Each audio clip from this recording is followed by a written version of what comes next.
আমি দৃশ্য দেখে আমার মাথা খারাপ। ঢুকে দেখি সব জোড়া জোড়া বসে আছে, আর পেছন দিকে যে মাঠগুলো আছে ওই মাঠগুলো দেখছি ওগুলা ফের আবার কে ফের শুয়ে শুয়ে গল্প লাগিয়ে দিচ্ছে। আর ও তারা আর জ্যোৎস্না মনে হচ্ছে ও চাঁদ দেখছে আর ও জমিন দেখছে, এমন ভাবে গল্প করছে মনে হচ্ছে আমি করছি হ্যাঁ মাস্টার গুলা কি চোখে পড়ে না? আসলে পড়াটাই স্ট্যাটাস হয়ে গেছে। জিএফ আর বিএফ। জিএফ মানে কি গার্লফ্রেন্ড, বিএফ মানে কি বয়ফ্রেন্ড, সংক্ষিপ্ত নাম এগুলা। মানে সব ছেলেদের, আপনার যদি বিশ্বাস না হয় আমি বক্তব্য দিব না, আমি কেটে নেমে চলে যাব।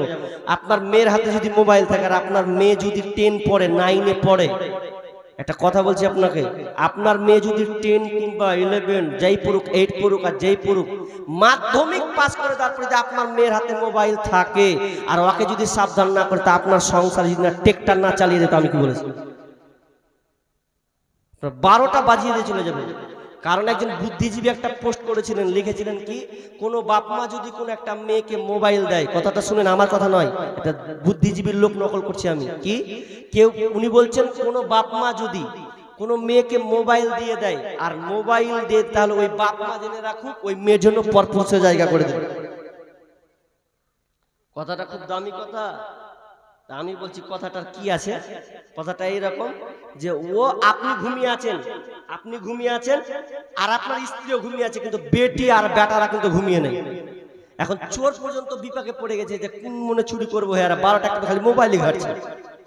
হ্যাঁ চোরও বিপাকে পড়ে গেছে এখন যে চুরি যে করবো, ওর ঘরে 12টা একটা পর্যন্ত মোবাইল চলছে, একটা দুটা, বিশ্বাস না হয় তদন্ত করবেন।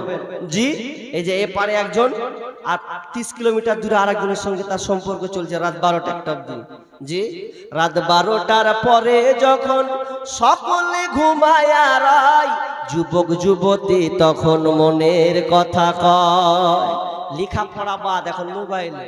আমি বলছি মমতা বলছে যে প্রত্যেক মেয়েকে মোবাইল দেবে, কিসের লেগাতে বলছে যে অনলাইন ক্লাস করবে, ধাম কিছু ঘোড়া ডিম করবে, অনলাইন নয় অনলাইন প্রেম করবে, ওই লেগে মোবাইলটা দিছে।